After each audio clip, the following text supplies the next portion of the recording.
तो नमस्कार दोस्तों, आप सभी का हमारे YouTube चैनल तड़का मीडिया में हार्दिक स्वागत है। दोस्तों आज की इस वीडियो में हम आपको एक और नई सीरीज़ के बारे में बताने जा रहे हैं जिसका नाम है सॉन्ग ऑफ द बैंटीज। जी हाँ दोस्तों, इस टाइटल की एक सीरीज आई है, के ड्रामा इसे बताया जा रहा है। दोस्तों इस सीरीज़ के बारे में सारी कुछ जानकारी मैं आपको दूंगा, इसके प्री प्रोडक्शन, कास्टिंग, रिलीजिंग और साथ ही साथ इस स्टोरी के आपको देखने को मिले, कितने एपिसोड देखने को मिले, कहाँ आप इसे देख पाओगे, यानी इस सीरीज़ से रिलेटेड सारी कुछ जानकारी आपको देने वाला हो। तो दोस्तों इस सीरीज़ की एक तरह से बेसिक स्टोरी से हम जानना चालू करते हैं। तो नमस्कार दोस्तों, एक बार फिर है आपका हमारे YouTube चैनल तड़का मीडिया में हार्दिक स्वागत। आज हम जिस मूवी की बात करने जा रहे हैं वो कोरियन एक ड्रामा है, उसका नाम है the song of the bandits, जिसे हिंदी में बोले तो डाकों का गीत। ये एक 2023 दक्षिण कोरियाई स्ट्रीमिंग टेलीविज़न श्रृंखला है जो हांग जोंग होक द्वारा निर्देशित और हान जियोंग हुन द्वारा लिखित और किम नांगिल, सियोंग सू जैम ली द्वारा अभिनीत है। ह्योंग बुंग और ली होंग जंग। इसे 22 सितंबर 2023 को नेटफ्लिक्स पर रिलीज़ किया गया है। दोस्तों ये फ़िलहाल ये जो सीरीज़ है, ये कोरियन सीरीज़, ये अभी ट्रेंडिंग पे है, तो आप इसे देखिएगा। अब हम इसके बारे में पूरा बताएंगे, इसका सारांश, इसकी कास्टिंग, इसकी मूवी स्टोरी के बारे में बात करेंगे, कौन कौन से इसमें एक्टर हैं, एक्ट्रेस है, पूरा बताएंगे। तो वीडियो शुरू करने से पहले मैं यही चाहूँगा, यदि आपने अब तक हमारा यूट्यूब चैनल सब्सक्राइब नहीं किया, सब्सक्राइब कर लें, बेल आइकन दबा दें और जल्दी से ज़्यादा लोगों तक शेयर करें। तो चलिए वीडियो शुरू करते हैं। सबसे पहले हम बात करेंगे इसकी कहानी के बारे में। 1990 के दशक में स्थापित जापानी कब्जे की अशांति अवधि के दौरान जोसेन के लोगों को उनके रहने के स्थान से वंचित कर दिया गया था और जापान से निष्कासित कर दिया गया था। जो लोग अराजकता की भूमि गेंडो की ओर जाते हैं और वे कोरियाई लोगों की मातृभूमि की रक्षा के लिए एकजुट होते हैं। इसकी कास्टिंग में बताऊं तो आपको किम नॉन्ग गिल ली युन के रूप में पूर्व जापानी सैनिक जो सब कुछ छोड़कर गेंडो चला गया और उनकी भूमि और लोगों की रक्षा के लिए डाकू बन गया है। सियोंग ह्योन नाम ही शिन के रूप में एक स्वतंत्र कार्यकर्ता जो कोरिया के जापानी सरकार जनरल रेलवे ब्यूरो को प्रमुख रूप से प्रच्छन्न थी, जिसे अपनी असली पहचान छिपाई थी। चोई युंग सू के रूप में यू जे म्यूंग गेंडो स्थित एक कोरियाई गांव जो जमींदार जो स्वतंत्र कार्य करता है। ली कॉन इल के रूप में ली ह्योन पोक इंपीरियल जापानी साम्राज्य के 19वें डिवीज़न के 77वीं इंफेंट्री रेजिमेंट का एक मेजर जो ली युन के साथ एक भयानक रिश्ते में फंस जाता है। योन न्यूक के रूप में ली हो जंग एक बंदूकधारी जो ली ह्योन को मारने के आदेश मिलने के बाद गेंडो जाता है। समर्थन जिसको दिया है ली युन के आसपास के लोग चौराई आई युंग के रूप में ली जेयुंग डाकुओं का एक सदस्य, कॉन्ग सेंगन के रूप में किम दो युन डाकुओं का ये भी एक सदस्य, चोंग गेपो म्योंग सो ये ग्रुप में डाकुओं का एक सदस्य, किम सियोंग भोंग के रूप में चा होंग हा, बाकी किमोरा के रूप में किम सियोल जिंग, किंग जंग क्योंग के अधीनस्थ, को क्योंग पिल एज है, हान टी जू के रूप में ये एक जापानी सैनिक और ली ग्वान इल का अधीनस्थ, इशिदा के रूप में पार्क स्वांग वॉन 19वीं डिवीज़न का एक जापानी सैनिक और जो ली ग्वान इन का अधीनस्थ है। जंग न्योंग के रूप में हांग यू वॉन उत्तरी गेंडो का एक डाकू जो जापानी सेना के संरक्षण में स्वतंत्रता सेना को परेशान करता है। किम सोंग के रूप में किम मिन जंग किंग योंग के अधीनस्थ। तो दोस्तों आपको एक बात बताऊं, हंगुल इसमें दुष्ट की तलवार की आवाज़, इसे तलवार की आवाज़ भी हंजा बोला गया है। शाब्दिक अर्थ चोर तलवार की आवाज़। संशोधित क्रोमेटिकरण ड्योस क्यू री सॉरी। इसकी शैली है, ये एक प्रिय ड्रामा है, क्रिया है, यह नेटफ्लिक्स द्वारा बनाई गई है। स्टूडियो ड्रैगन द्वारा इसको प्रोड्यूस किया गया है। Hong Jeon Hun Hon Yuk Hok द्वारा ये लिखित है। इसके निर्देशक हैं हांग जुन हॉक। इसके डायरेक्ट इसमें जो स्टार्स हैं उनका नाम है Kim Nam Gil, Seong Hyung, Yoo Jae Myung, Lee Hyun Buk, Lee Ho Jung. संगीत दिया है किम जोंग वू ने। इसका म्यूज़िक जिसे बोलते हैं दक्षिण कोरियाई की ये सीरीज़ है। इसकी ओरिजिनल लैंग्वेज कोरियाई है, लेकिन आपको नेटफ्लिक्स पे ये सारी भाषाओं में देखने को मिलेगी। इसके एपिसोड 9 है टोटल मिला के। इसके कार्यकारी जो प्रोड्यूसर है वह किम रियोन ही है। प्रोड्यूसर्स हैं इसके किम जोंग होन, ली की वोंग, हेंगो जियोन, चोई हो सियोंग, किम ना क्योंग, जो यू ही। इसका कैमरा सेटअप था मल्टी सेटअप। 5 से 60 मिनट की है इसका प्रोडक्शन कंपनी, आपको बता दूं 5 से 60 मिनट की है इसकी प्रोडक्शन कंपनी है। ड्रैगन स्टूडियो, अर्बन बक्स मीडिया, बॉम्ब पिक्चर। इसका बजट था लगभग 30 मिलियन के आसपास। नेटफ्लिक्स पर ये डिस्ट्रीब्यूट की गई है। 22 सितंबर 2023 को आपसे देखने को मिली थी और अभी ये करंटली उसमें है ट्रेंडिंग में। इसके अगस्त 2022 में बताया गया था कि भारी बारिश के कारण श्रृंखला का फिल्मांकन निलंबित कर गया है कि फिल्मांकन को 2 फरवरी 2023 को यह समाप्त हुआ था। तो दोस्तों अब हम बात करते हैं इसके मूल साउंड ट्रैक की। तो मैं आपको बता दूं कि इसका सॉन्ग ऑफ द बेडियर्स का मूल साउंड ट्रैक्स 22 सितंबर 2023 को डिजिटल रूप से जारी किया गया था। इसमें ताइले, एनसीटी के सेओना, करीना, एप्सा और जियोंग होम बैंड के 5 अंग्रेजी भाषा के गाने शामिल है। सबसे पहला है द शू। इसका जो टाइटल है, इसको जो जे किम ब्योन मंजू, किम सियोक ने गाया है। इसके जो सिंगर हैं वो ये थे। हाँ, अब जो संगीत है, म्यूज़िक जिसने दिया है जे किम बेंजोमोई, किम हियर सो। इसके जो कलाकार हैं वो है तेल। इसकी ड्यूरेशन है 3/20, मतलब 3 मिनट 23 सेकेंड। इसके बाद जो है नया टाइटल है सेकंड गाने का, वो है हिटमैन, जिसमें वापस जय किम बेजोम, किम सियोक ने इसे गाया है। इसको संगीत में जय किम बेओम मंजू, किम सहयोग, नाम गिमुन ने इसको म्यूज़िक दिया है। इसके कलाकार जो हैं सिवरी हैं। इसकी ड्यूरेशन है 3 मिनट 42 सेकेंड। इसके बाद तीसरा जो है उसका नाम है दुखद हिटमैन। जे किम बेओजुम, किम सेयोक ने इसे गाया है और जे किम बेओजुम, किम सेयोक ने ही इसे संगीत दिया है। इसके कलाकार हैं वापस सिवरी। 4 मिनट 2 सेकंड की इसकी ड्यूरेशन है। इसके बाद चौथे नंबर पे आता है दुखद वॉल्टर्स, सैड वॉल्टर्स, जिसे गाया है जे किम ने। इसे म्यूज़िक दिया है जंग मिन क्योंग, हांग म्योंग ह्यूम। इसके कलाकार है करीना और इसकी ड्यूरेशन है 3 मिनट 49 सेकेंड। इसका 5वां पार्ट है, उसका नाम है आई एम गोइंग, मैं जा रहा हूँ। इसके जो गाया है जय किम ने, जंग मिंग क्यून होंग योम ने इसको संगीत दिया है। जियोंग होम बैंड इसके कलाकार हैं। 3 मिनट 23 सेकेंड इसका ड्यूरेशन है। अब मैं आपको बता देता हूँ कि ये किसने बनाई है, किसके द्वारा विकसित की गई है। सबसे पहले हम बात करेंगे हम जो इनके एक्टर्स हैं उनके बारे में हम खुलकर जानेंगे किसने क्या बनाया, कौन कितने दिनों से काम कर रहा है, इनकी हिस्ट्री, बायोग्राफी, सब कुछ पूरे बारे में।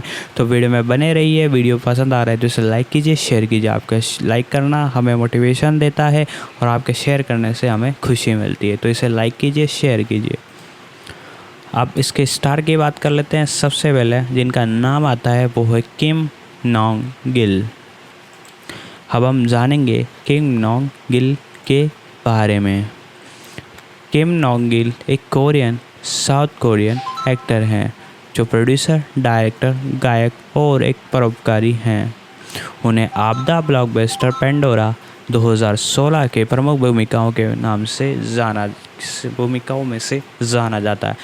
क्राइम थ्रिलर मूवी जिसका नाम मेयर ऑफ द मर्डर 2017, साहसिक film the pirates 2014, period drama portrait of a beauty 2008 और the crime comedy television drama the fiery priest 2019 उनकी सफल भूमिका hit television period drama Queen Seondeok 2009 में बिदाम थी।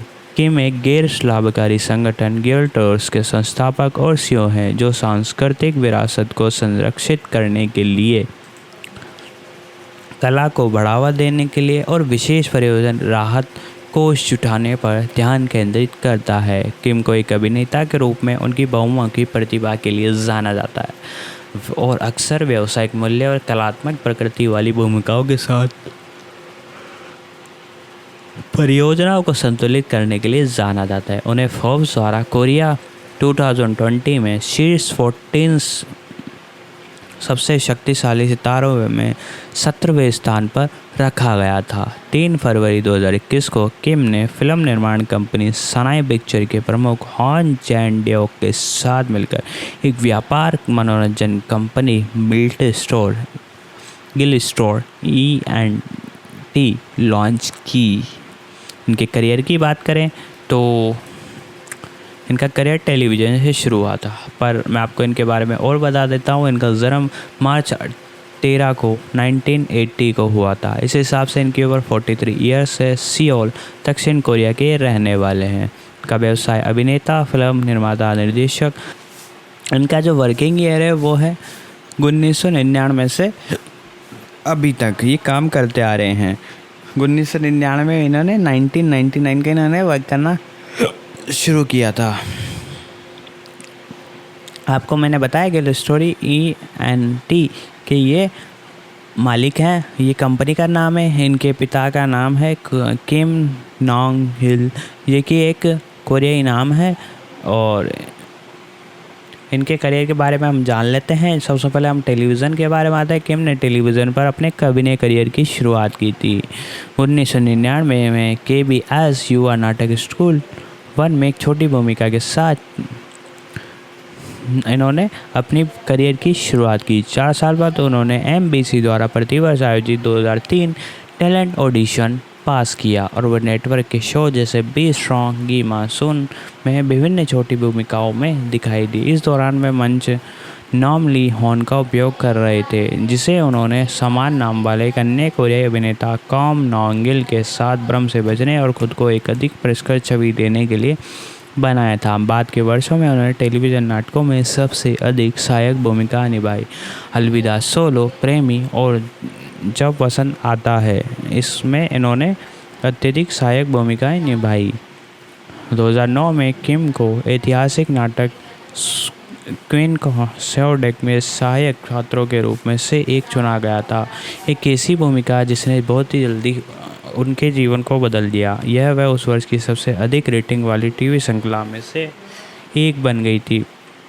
40% में से अधिक के शिखर पर पहुंच गई और किम एक घरेलू नाम और श्रृंखला की ब्रेकआउट स्टार बन गई। चंचल लेकिन खुद दुखद विदाम के अपने चित्रण के लिए किम ने कहा कि वह ruler of the land Hong Bing Kong, Vagabond और मिया मोती मुसासी और स्लैम डंक में कॉन्ग बॉन्ग जैसे कॉमिक बुक पात्रों से प्रेरित थे। दर्शकों के बीच विदाम की लोकप्रियता का जवाब देने के लिए लेखकों ने पटकथा को फिर से लिखा, चरित्र अधिक स्क्रीन समय दिया और टाइटैनिक सैन-डेओक अविश्वसनीय ऐतिहासिक अशुद्धि के बावजूद उसके साथ रोमांस पर जोर दिया। जब तक कि श्रृंखला को 2 मुख्य पुरुष पात्र नहीं थे। सेट पर घुड़सवारी से संबंधित चोट और NH1 फ्लू के कारण एक संक्षिप्त अस्पताल में भर्ती होना पड़ा। किम की करियर की श्रृंखला को प्रभाव की तुलना में मामूली नकारात्मक, लेकिन अपने प्रदर्शन के लिए उन्होंने कई पुरस्कार जीते, अधिक स्थानीय और अंतर्राष्ट्रीय प्रशंसक प्राप्त किए। इसके साथ साथ ही मैं आपको बता दूं कि उन्हें विज्ञापन से प्रस्ताव मिले और उनके पास फिल्म और टीवी की स्क्रिप्ट तक की बाढ़ आ गई। 2010 में उन्होंने बदला, महत्वाकांक्षा और घातक प्रेम के बारे में एक ड्राम मेडोला बैड गाई में एक एंटी हीरो भूमिका निभाई, लेकिन फिल्मांकन के बीच में ही किम को अनिवार्य सैन्य सभा के साथ मसौदा नोटिस प्राप्त हुआ। उन्होंने श्रृंखला की शूटिंग करने की मोहलत मांगने की कोशिश की, लेकिन इसे अनुमति नहीं दी गई। किम ने जितना संभव हो सके शूटिंग की, उनके दृश्य कम कर दिए गए, उनकी बॉडी डबल का भी उपयोग किया गया। फिर 2 दिन बाद 15 जुलाई 2010 को सेना में प्रवेश किया और नॉन सैनिक के 4 सप्ताह बाद बुनियादी प्रशिक्षण प्राप्त किया और सार्वजनिक सेवा कार्यकर्ता के रूप में 2 वर्षों तक सेवा की। दोस्तों, मैं आपको बता दूं, दक्षिण कोरिया में एक ऐसा रूल है जिसके तहत हर नागरिक को सेवा में जो सेना में है कम से कम 2 वर्ष का टाइम देना पड़ेगा और ये एक सार्वजनिक सेवा होती है। 2013 में किम ने रिसेक्शन द डेविल के निर्माताओं और से रेवेंस टीवी सीरीज शार्क, जिसे डोंट लुक बैक के नाम से भी जाना जाता है, में अभिनय किया। 2017 में उन्होंने time slip medical drama live up to your name में अभिनय किया। 2019 में उन्होंने comedy crime drama the fiery priest में एक गर्व स्वभाव। दोस्तों, इस सीरीज के एपिसोडों की बात की जाए तो सेक्शन 1 ही अभी ताज़ा माल निकल कर आया है नेटफ्लिक्स के प्लेटफॉर्म पर इसका, और तकरीबन 9 एपिसोड है एक सेक्शन के अंदर। लैंग्वेज की बात की जाए तो साउथ कोरिया इसकी लैंग्वेज है, क्योंकि इसे वहीं पर बनाया गया है। बाकी नेटफ्लिक्स डब द्वारा इसे मल्टीपल लैंग्वेजों में डब किया गया है। हर ऑडियंस के लिए ये अवेलेबल है, हिंदी इंग्लिश में तो अवेलेबल ही है। बाकी आप दिए गए लिंक से चेकआउट कर सकते हो कि आपके कंट्री के अंदर ये किस लैंग्वेज में अवेलेबल है। बाकी इंग्लिश में तो आप इसे देख ही पाओगे और ज़्यादा कुछ ऐसे इसमें डायलॉग है नहीं जो आप समझ नहीं पाओ। तो दोस्तों, इसे आप जाकर नेटफ्लिक्स के प्लेटफॉर्म पर देख सकते हो। उससे पहले आप नीचे दिए गए लिंक से चेकआउट कर ले कि कौन सी लैंग्वेज में आपको देखना है या अवेलेबल है या नहीं। सारी कुछ जानकारी आपको मैं दे रहा हूँ। आगे बढ़ते हुए हम इसके एक तरह से कास्टिंग के बारे में जानेंगे, और कास्टिंग के बारे में अब हम जानते हैं बेसिक डिटेल से। हमारे पुजारी के रूप में सुरक्रिया बटोरी वह SBS पर एक शुक्रवार शनिवार को प्रसारित होने वाला पहला नाटक था जिसे दर्शकों ने खूब सराहा, जिसकी रेटिंग में तेज़ी से वृद्धि हुई और 22% शिखर पर समाप्त हुई। किम ने 55वें बैक्सॉन्ग कला पुरस्कारों में सर्वश्रेष्ठ अभिनेता का नामांकन अर्जित किया और 2019 तक MBC ड्रामा अवार्ड्स में ग्रैमी ग्रैंड पुरस्कार डेसांग सहित अपने प्रदर्शन के लिए 8 पुरस्कार जीते। 2022 में किम ने MBS नाटक थ्रू डार्कनेस के साथ एक आपराधिक व्यवहारिक विश्लेषण के रूप में छोटे पर्दे पर वापसी की, जो 3 वर्षों से स्थलीय टेलीविज़न पर उनकी वापसी थी। नाटक एक विशेष उपस्थिति के साथ किम को छोड़कर SBC की वन वुमेन, जिसमें वह अपने पिछले सह कलाकारों के साथ एक लॉ-हीन ना का समर्थन करते हुए दिखाई दिए। फिल्म किम ने 2004 की गैंगस्टर फिल्म को लाइव के सबसे बड़े पर्दे पर डेब्यू किया। 2006 में उन्होंने विवादास्पद समलैंगिक एंडी नो रिग्रेट में एक समलैंगिक चरित्र को चित्रित करने को साहसिक निर्णय लिया, जिसमें कई समलैंगिक सेक्स दृश्य शामिल थे। फिल्म की समीक्षकों द्वारा सराहा गया। फिल्म फेस्टिवल सर्किट यात्रा में की गई, जिसे 57 में बर्लिन फिल्म फेस्टिवल पैनोरामा खंड में अन्य लोगों के बीच दिखाया गया। इसके बाद 2008 में पब्लिक एनिमी रिटर्न्स में कास्ट किया और जहां उन्होंने अभिनेता जंग ये के साथ काम किया। किम ने साक्षात्कारों में कहा कि जन किम, जिन्होंने हाई स्कूल में पढ़ाई की, एक अभिनेता के रूप में उनके आदर्श रहे। फिल्म के निर्देशक कांग बोंग-सुक के प्रभाव पर, लेकिन अपने एजेंट और प्रतिवेदक सलाह के विरुद्ध किम ने मंच नाम ली हान का उपयोग करना बंद कर दिया और अपने जन्म स्थल पर वापस लौटा। उसी वर्ष बाद उन्होंने एक प्रमुख व्यवसायी फिल्म पोर्ट्रेट एक द ब्यूटी ऑफ अपनी पहली भूमिका निभाई। हालांकि उनके सह कलाकार किम मनसन के कामुक पोशाक नाटक के लिए सबसे अधिक ध्यान आकर्षित किया, लेकिन किम ने मजबूत प्रदर्शन पर किसी का ध्यान नहीं गया। सैंडियोग के परिणाम स्वरूप किम की लोकप्रियता का एक अन्य लाभ उनकी ईडी लवर्स वेंशिट 2010 की नाटकीय रिलीज थी। उनका रिलेशनशिप ड्रामा, जिसे निर्देशक कोरियन लिविंग लॉस वेगास के रूप में वर्णित किया। 2012 में सेना से अपनी छुट्टी के बाद किम ने फिल्म एनसेबल का निर्माण किया, जो शास्त्रीय संगीतकारों के एक समूह के बारे में संगीत उपहास था, जो एक समूह बनाते हैं और अपने सामान्य कॉन्सर्ट हॉल के बाहर प्रदर्शन करने के लिए सड़कों पर उतरते हैं और निर्माण में अपना युवा जुनून दिखाते हैं। संगीत सुलभ इसका premiere Chechen international music and film festival में हुआ। वह 2013 में 4 मशहूर हस्तियों में से एक थे। उन्होंने स्मार्टफोन सैमसंग गैलेक्सी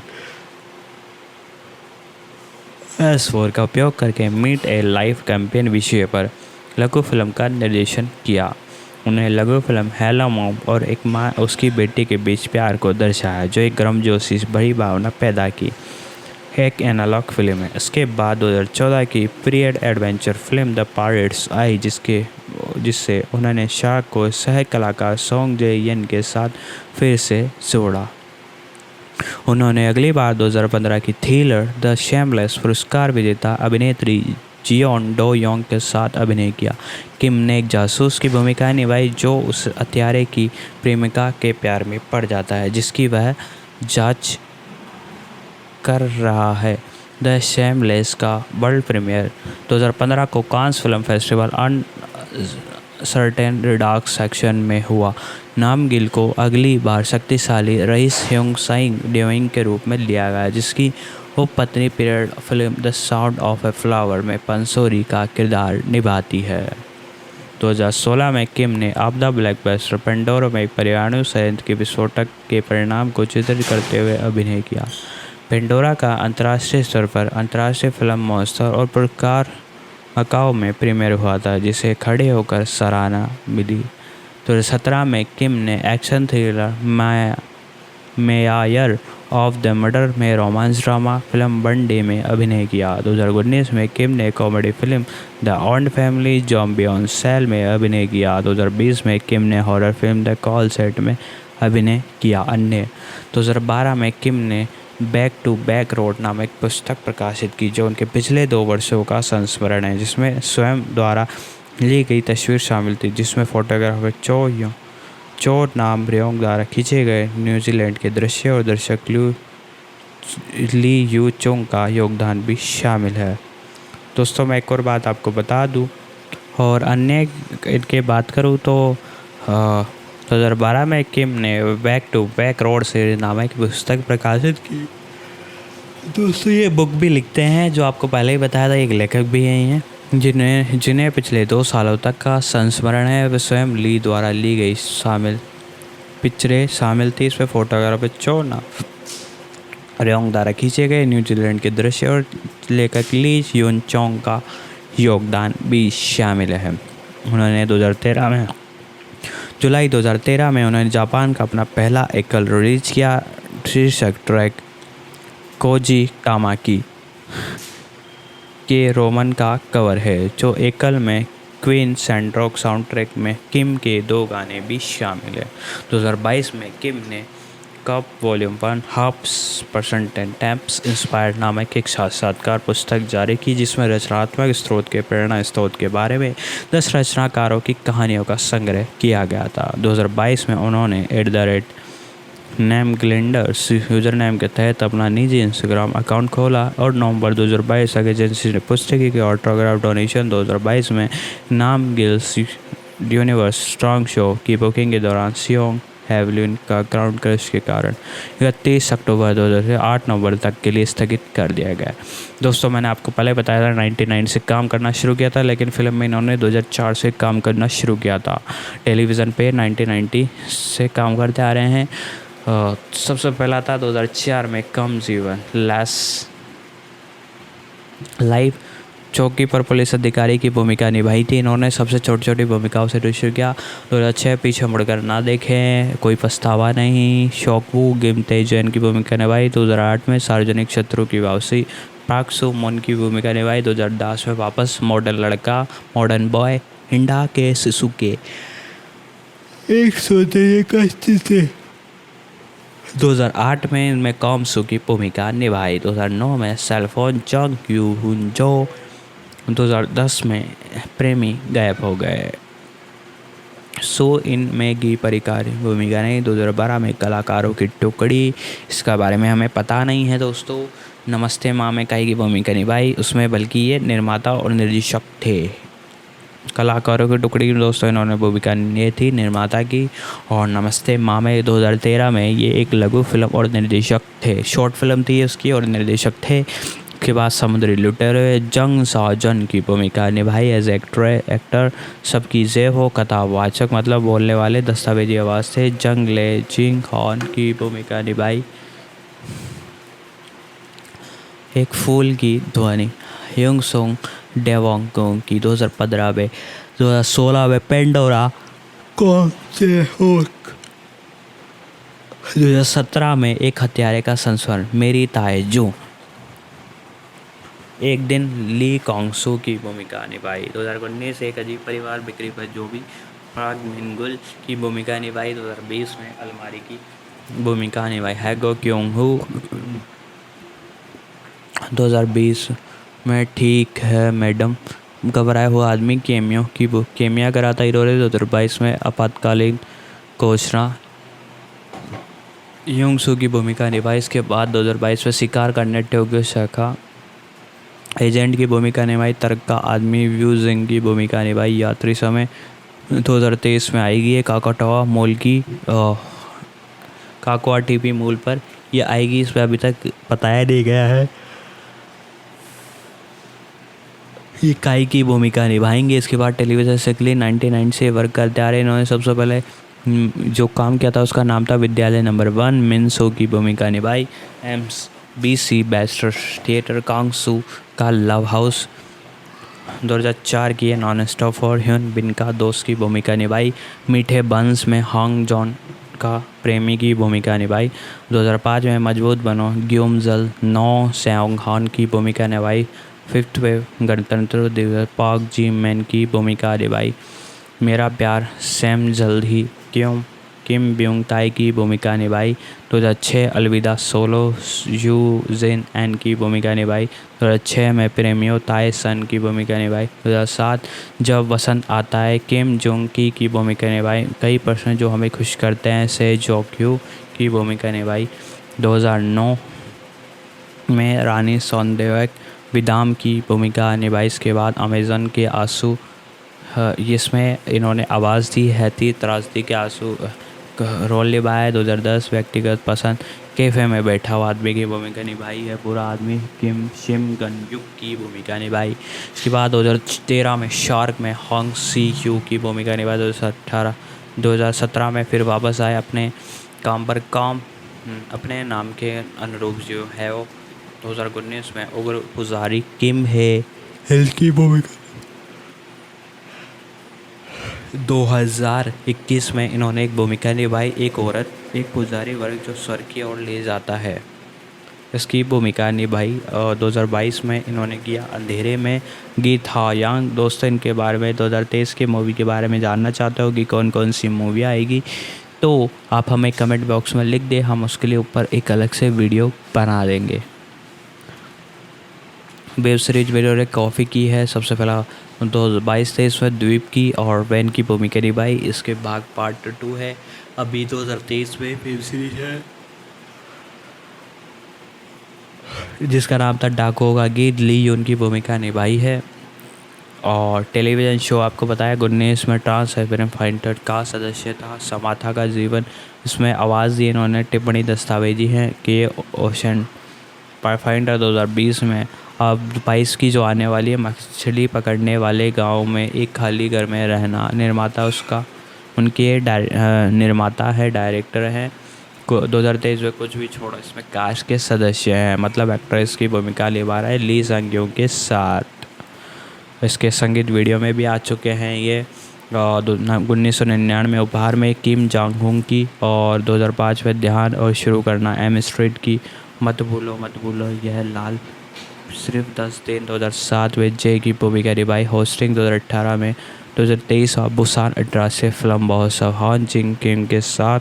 2022 में 23वां बिल्ड फिल्म पुरस्कार चोंग यू संग के साथ भूमिका निभाई है इन्होंने। और बहुत सारे इन्होंने काम किए, इन्हें पुरस्कार काफ़ी सारे मिले हैं। NTI एशियन पुरस्कार, बैक्सॉन्ग कला पुरस्कार, ब्लू ड्रैगन फिल्म पुरस्कार, OTT फिल्म पुरस्कार, गैलब्रेड पुरस्कार, ग्रैमी पुरस्कार, कोरिया DP पुरस्कार। अभी हाल ही में इन्होंने पुरस्कार जीता है 2022 में जिसका नाम है सियोल अंतर्राष्ट्रीय पुरस्कार उत्कृष्ट कोरियाई अभिनेता के लिए और सर्वश्रेष्ठ अभिनेता के लिए इन्होंने सियोल अंतर्राष्ट्रीय नाटक पुरस्कार जीता है। तो दोस्तों हमारी वीडियो थोड़ी लंबी हो सकती है लेकिन इसमें हम खुलकर डिटेल बताते हैं। हमारा यही कारण है कि हम खुलकर डिटेल बताते हैं, इसलिए हमारी थोड़ी वीडियो लंबी हो जाती है तो और आप लोगों को इसी वजह से पसंद आती है। तो दोस्तों मैं यही कहना चाहूँगा, यदि आपने अब तक हमारा यूट्यूब चैनल सब्सक्राइब नहीं किया, सब्सक्राइब कर लें, बेल आइकन दबा दें और इसे ज़्यादा से ज़्यादा लोगों तक शेयर करें। आपका शेयर करना हमें पसंद आता है, आपका शेयर करना हमें खुशी देता है और हमें पसंद भी आता है। इसके अलावा अगर आप इसे लाइक करते हैं तो हमें मोटिवेशन मिलता है। आपका मोटिवेशन ही, आपका लाइक ही हमारा मोटिवेशन बनता है और आप जो लाइक करते हैं उससे मोटिवेशन मिलता है और उसी वजह से हम इतने बढ़िया बढ़िया वीडियो बना पाते हैं आपके लिए, जो आपके द्वारा काफ़ी अच्छे से लाइक किए जाते हैं। तो लाइक कीजिए, शेयर कीजिए, सब्सक्राइब कीजिए। तो चलिए आगे बढ़ते हैं हम अगले एक्टर्स की ओर। उसके बारे में भी हम खुलकर जानेंगे कि वो क्या करते हैं, कहाँ से आए थे, उनकी हिस्ट्री, अर्लियर लाइफ के बारे में और इसके साथ साथ उनके करियर की स्टार्टिंग कब और कैसे हुई। यदि आप एक एक्टर बनना चाहते हैं तो ये सब जानना ज़रूरी है, ताकि आपको आसानी रहे कि वो क्या क्या उन्होंने अपनी लाइफ में स्ट्रगल किया, इससे आपको भी थोड़ा सा मोटिवेशन मिलेगा। तो दोस्तों अब हम बात कर लेते हैं एक नए एक्ट्रेस के बारे में और उनके बारे में भी हम खुलकर जानेंगे। तो इस हमारी लिस्ट में दूसरे जो एक्ट्रेस आती हैं उनका नाम है सियोंग। इनके बारे में हम खुल के जानने वाले हैं। सियोंग एक कोरियाई एक्ट्रेस है, कोरियन एक्ट्रेस है जिनका जन्म हुआ था जून 28 को 1991 को। इनको पेशेवर से सियोंग उनके नाम से जाना जाता है। एक दक्षिण कोरिया की गायिका, अभिनेत्री, गायकार है। ये भी एक मल्टी टैलेंटेड एक्ट्रेस हैं। इन्होंने अगस्त 2007 में लड़की समूह गर्ल जनरेशन और इसके बाद और इसके उपसमूह गर्ल जनरेशन TSS के सदस्य के रूप में शुरुआत की, जो दक्षिण कोरिया में सबसे ज़्यादा बिकने वाले कलाकारों में से एक और दक्षिण कोरिया की सबसे लोकप्रिय लड़की समूह में से एक बन गया। दुनिया भर में सियोंग ने अपना पहला विस्तारित नाटक डॉन्स ने 2017 में जारी किया और उसे उस वर्ष के अंत में एस एंटरटेनमेंट छोड़ दिया। हालांकि वह गर्ल जनरेशन की सदस्य बनी हुई है। वह 2019 में नमू एक्ट्रेस में शामिल हुई।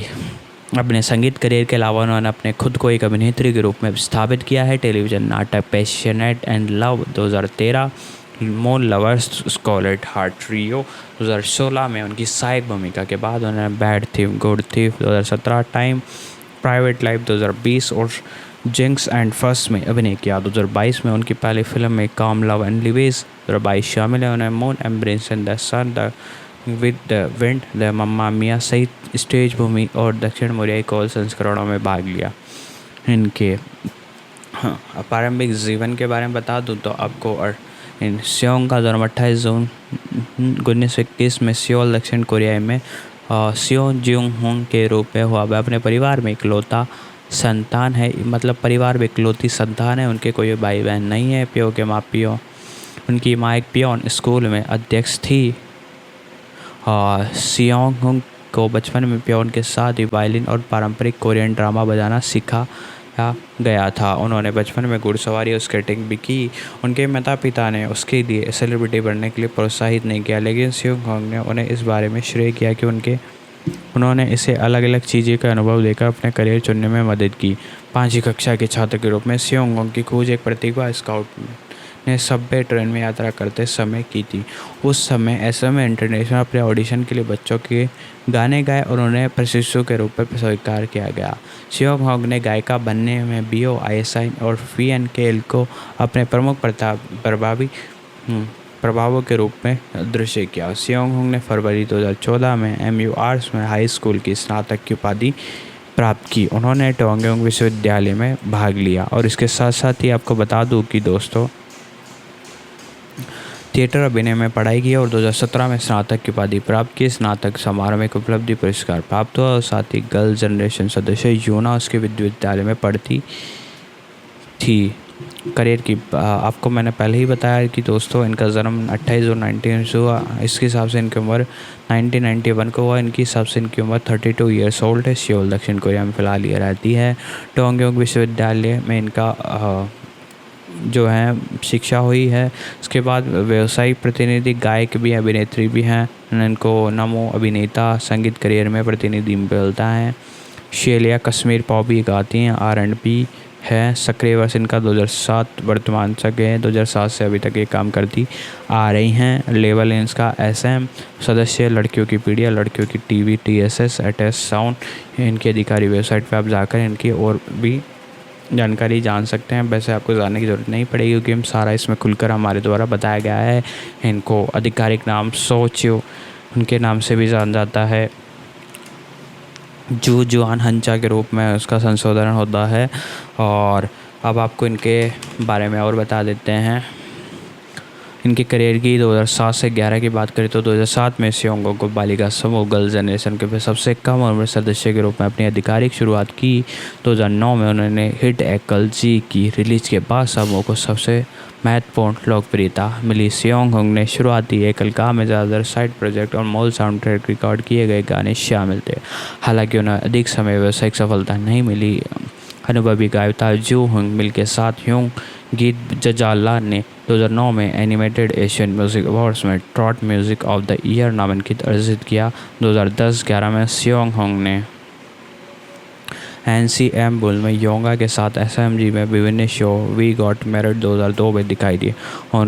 उन्होंने एक काल्पनिक जोड़े की भूमिका निभाई जिसमें दिखाया गया कि अगर वे शादीशुदा होते तो जीवन कैसा होता। इसके अलावा सियोंग हुंग ने एनिमेटेड फिल्म डेक्सिबल मी कोरिया में डब संस्करण की आवाज़ अभिनेता के रूप में चुना गया। 2010 में इसका स्वीक्वल डिसेबल मी 2013 साथी सदस्य टॉपन के साथ उन्हें एडी के किरदार को आवाज़ दी जो उन्हें विदेशी रवैयों के लिए जानी जाती है। 2012 से 16 की बात करूँ TTS और संगीत अभिनय। अप्रैल 2012 में सियोंग हुंग के साथी सदस्यों त्यांग और टिफनी के साथ मिलकर TSSS के नाम से गर्ल जनरेशन उपसमूह गठन किया। उनकी पहली EP ट्विंकल और बहुत सफलताएं मिली और वह दक्षिण कोरिया के वर्ष में 8वां सबसे अधिक बिकने वाला एल्बम बन गया। उपसमूह ने 2 और EP जारी किया। हॉलर 2014 और डीपर सांता 2015 में गर्ल जनरेशन और TSS के गानों में अपने गायन का योगदान देते हुए बताया गया। सियोंग हुंग गीत के लेखन से सबसे अधिक सक्रिय। उन्होंने ब्रैप मैप और स्क्वाइवेड स्केट आई अब बाई के 6 गाने लिखे। 2013 में उन्होंने ओनली यू हारर 2014 और डियर सांता 2017-15 के लिए संगीतकार के रूप में श्रेय दिया गया। 2018 में सियोंग होल ने एक अभिनेत्री के रूप में शुरुआत की जहां उन्होंने SBC के नाटक पैशनेट लव में सहायक की भूमिका के लिए चुना गया।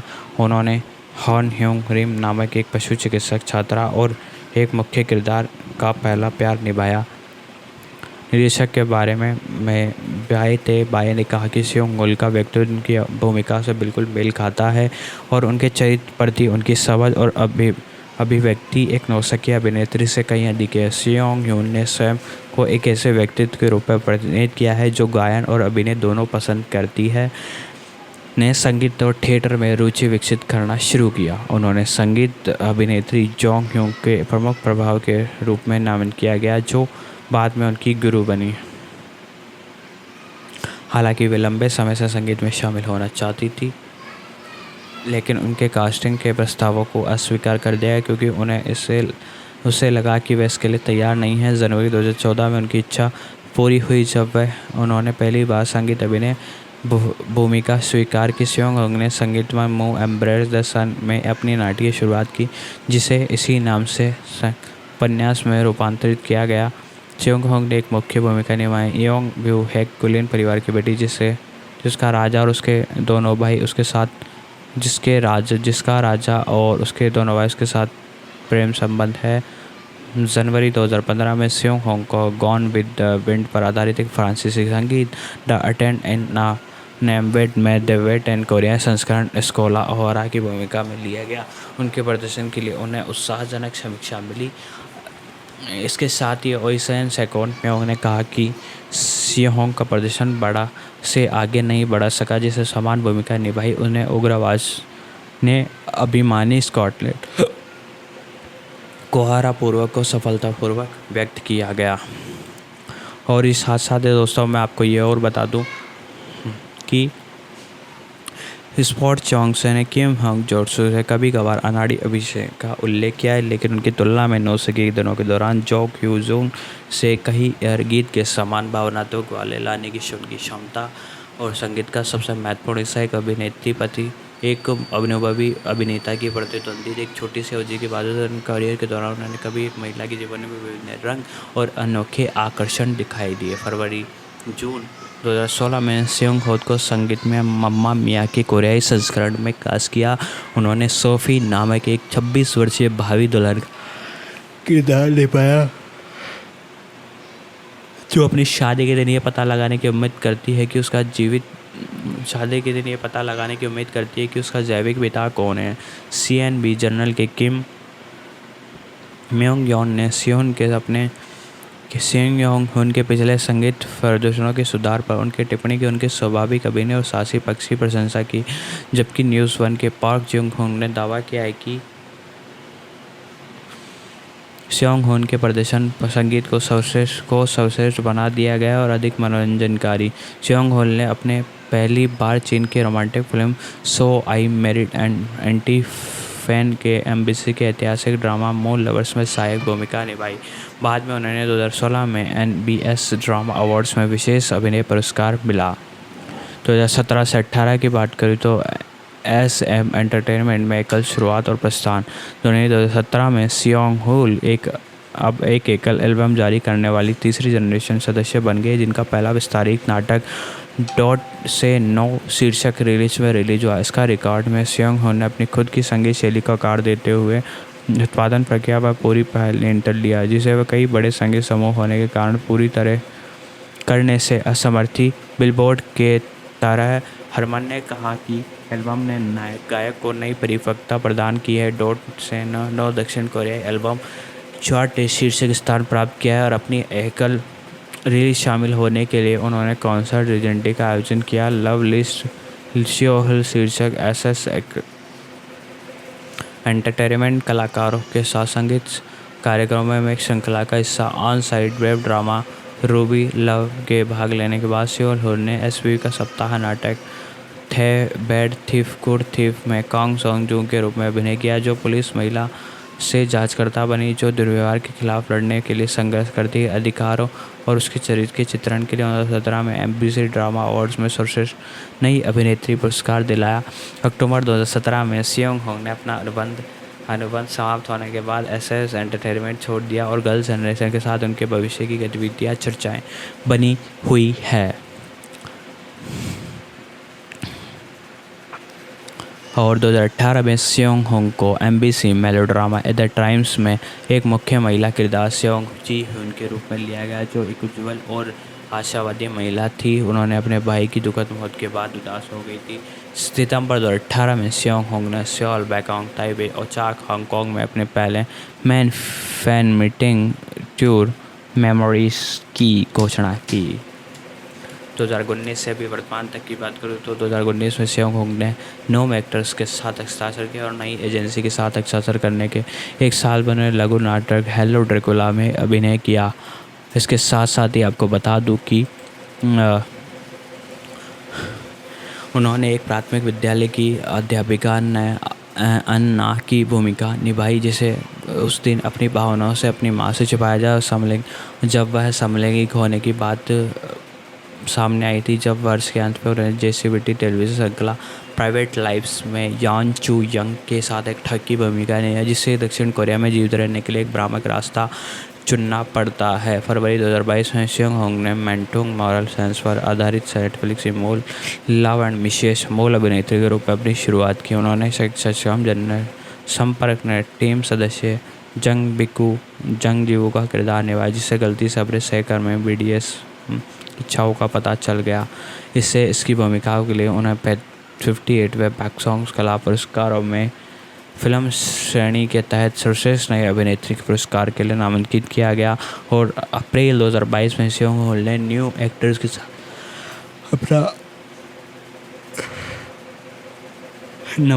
साथ अपना अनुबंध नवीनीकृत किया।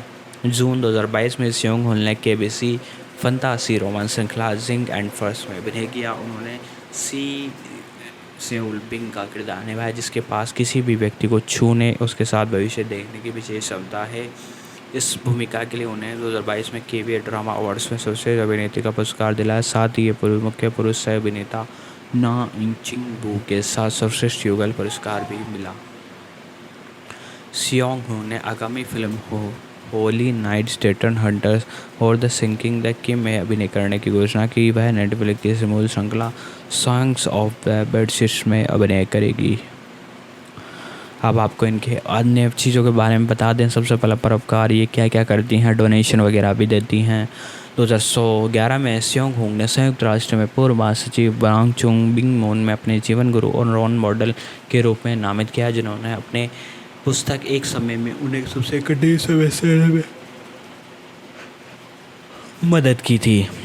उन्होंने एक्सियोस एक्सपो में संयुक्त राष्ट्र मंडप के राजदूत के रूप में नियुक्त किया, जहाँ उन्हें बॉन्स द्वारा सम्मानित किया गया। और 13 में उन्होंने कम भविष्यशाली छात्रों के साथ उनकी पढ़ाई में मदद करे प्रयासों के रूप में उन्हें डोकगुंग विश्वविद्यालय में 100 मिलियन कोरियाई वॉन्ग का दान दिया, जो कि एक बहुत ही बड़ी बात है। इसके बाद 2020 में सियोंग होंग ने NGO official development association Korea को 100 मिलियन कोरियाई महिला उत्पादन दान में दिए।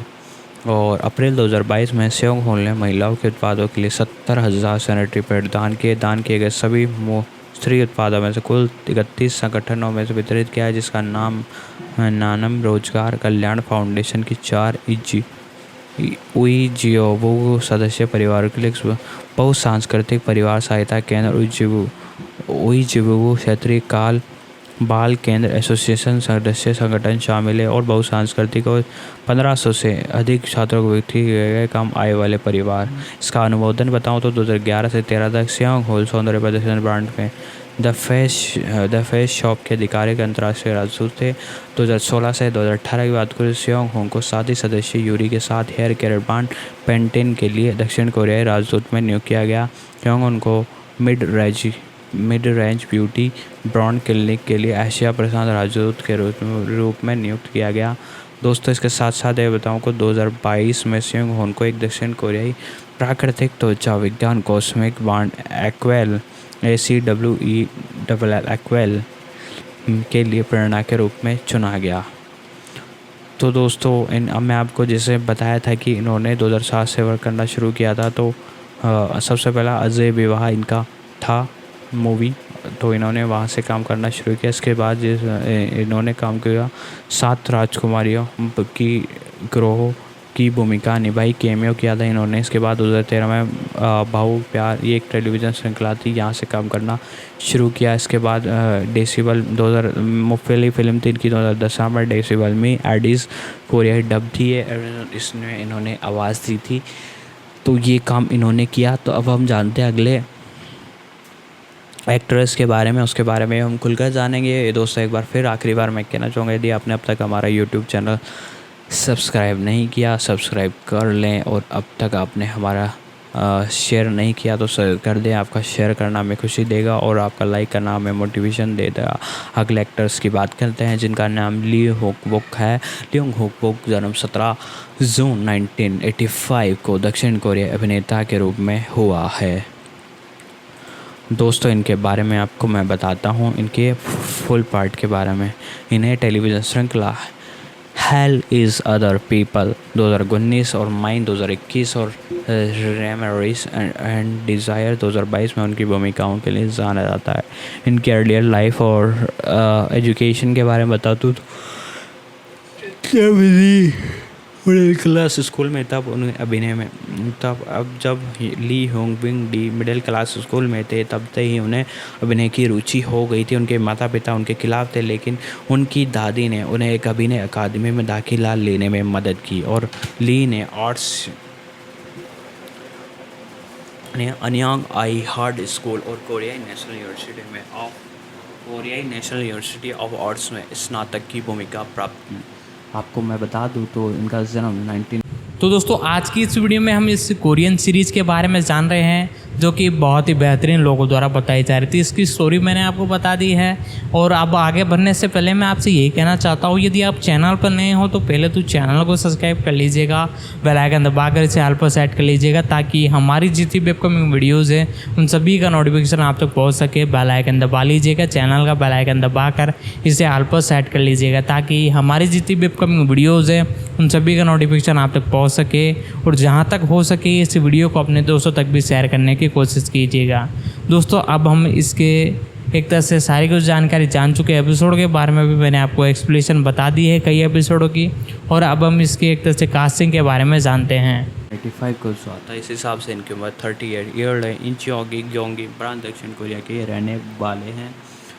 इनकी शिक्षा कोरियाई राष्ट्रीय कला विश्वविद्यालय से हुई है। अभिनेता हैं फिलहाल 2002 से और अभी तक कार्य करने जा रहे हैं। प्रतिनिधि प्रबंधन वायु कंपनी के। इन्हें ली ह्यून फुक के नाम से जाना जाता है। संशोधित म्यो हॉन फ्योक बोलते हैं इन्हें। इनके करियर की बात करूँ तो दोस्तों, ली ह्यून फुक ने अपने अभिनय करियर की शुरुआत लघु फिल्मों repatriation 2012, the camel 2008, dawn attack 2010, the outboxer 2011 से की थी। बाद में उन्होंने 2012 में 10वें Ashiana international short film festival में फेयर्स इन शॉर्ट्स अवार्ड्स मिला। 2013 में ली को ली संग के साथ 11वां Ashiana international short film festival का विशेष जूरी सदस्य नियुक्त किया गया था। 2014 में ली ने एक्शन थ्रिलर श्रृंखला 3 डेज इन चोंगयोंगवॉन के चरित्र को दाहिने हाथ के रूप में टेलीविज़न पर अपनी शुरुआत की। द टारगेट ने अपनी भूमिका व्यवसायी फिल्म की शुरुआत की, जिसे 2014 में कांस फिल्म फेस्टिवल में प्रदर्शित किया गया। उसी वर्ष उन्होंने दैनिक नाटक ओनली लव में चोंग योंग बिन की भूमिका निभाने के लिए 400 उम्मीदवारों में से एक चुना गया, जो कि एक बहुत ही बड़ी बात है। अब 2015 में ली ने ट्यूंग वैंग बस्ट किरदार की भूमिका ऑस्टिन की भूमिका निभाते अपने थिएटर की शुरुआत की। ओल्ड वीकेंड सॉन्ग में स्टीफेंस की भूमिका निभाने से पहले उन्होंने अगले वर्ष में अपनी भूमिका दोहराई। उनके प्रदर्शन के उन्हें 2016 में stage walk audience choice awards में न्यू एक्टर अवार्ड दिलाया। उसी वर्ष उन्होंने अपराध टेलीविज़न श्रृंखला मिसेस कॉप 2 में अपनी जासूस की भूमिका निभाई और फिल्म नो टुमारो में दिखाई दी है। 2017 में ली ने जूडो बॉय नाटक में मिन बुक की भूमिका निभाई। इसके साथ साथ ही आपको बता दूं तो उसी वर्ष उन्होंने वेब श्रृंखला फैक में 2 भाइयों की भूमिका निभाई।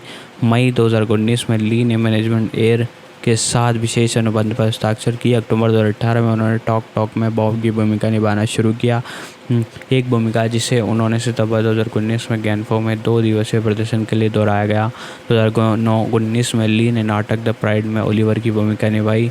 उन्हें मनोवैज्ञानिक thriller hell is other people में हिडन डॉक्यूमेंट्री के निवासी के रूप में भी लिया गया, जो अन्य सैनिकों के निर्वहन के बाद उनकी पहली स्क्रीन भूमिका थी, जिसके लिए उन्हें सर्वप्रथम ONC पुरस्कारों में क्षमता पुरस्कार श्रेणी में नामांकित किया।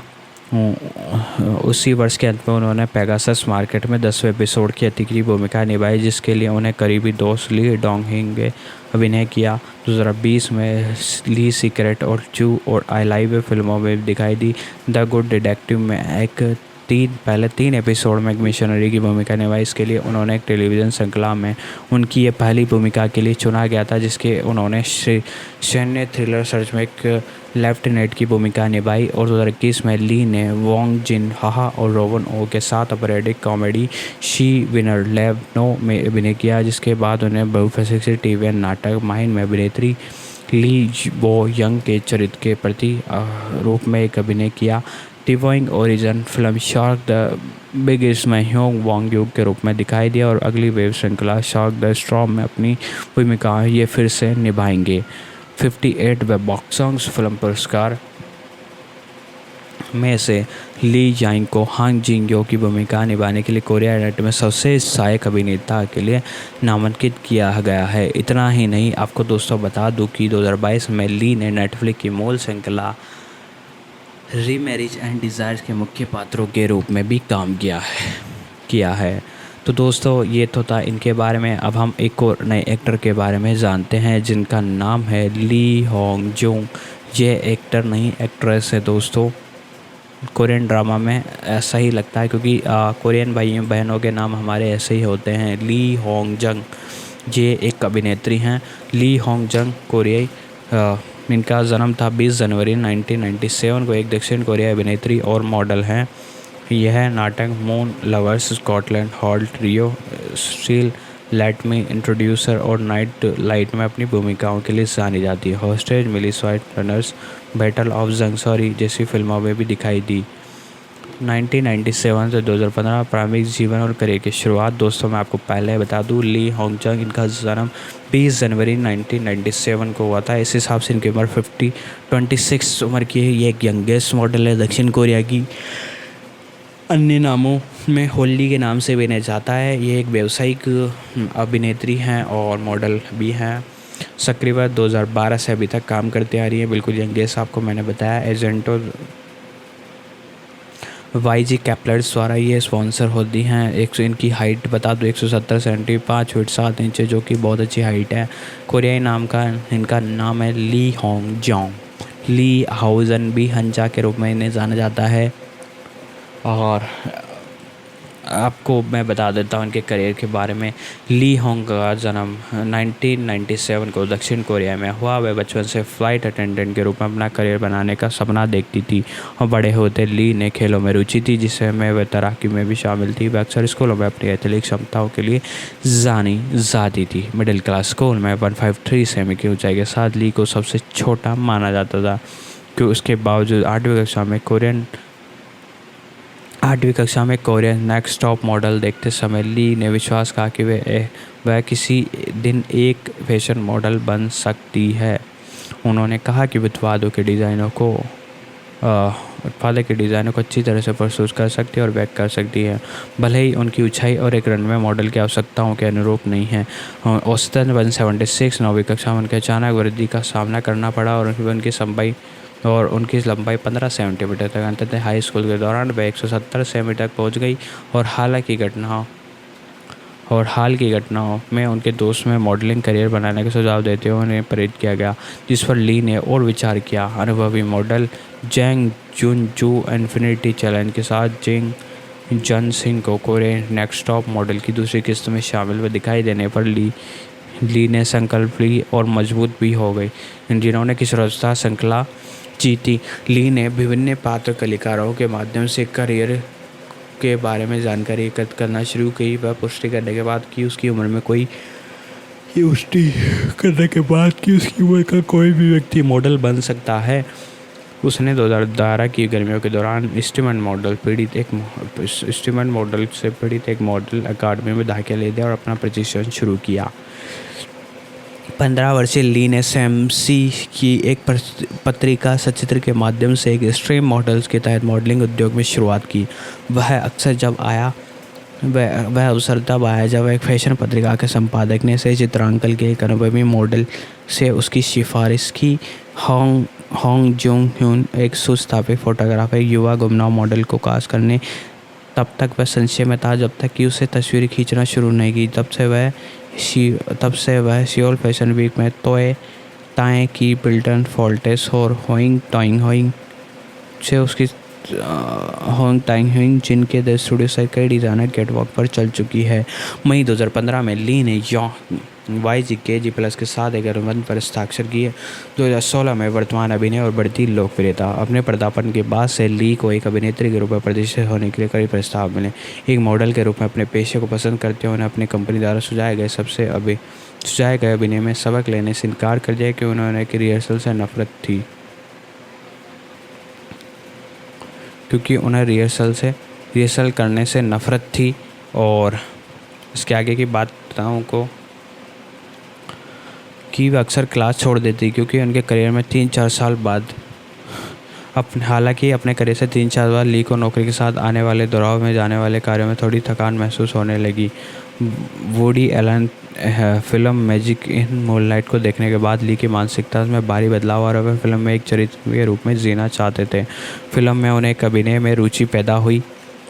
इनके व्यक्तिगत जीवन ली ने 2013 में फैशन मॉडल विभाग में पढ़ाई के साथ हर्ली मिल्ट आर्ट स्कूल में अपनी प्राथमिक पढ़ाई भी पूरी की। कलात्मकता आपको बता दूं इनके फैशन के बारे में। फैशन में उनकी रुचि उनके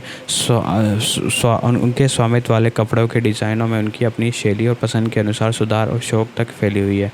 फिर वह अपने सेकंड हैंड कपड़ों की दुकान पर बेचते और उनकी आय को नए कपड़े पर बेचने कर दी है। प्रभाव के बारे में बात करूं तो किट ने केट मॉस और उनकी समान लंबाई के कारण विदेशी मॉडल के पीछे एक रोल मॉडल के रूप में सदृश्य किया। वह मॉडलिंग दुनिया में सबसे छोटी बताती है।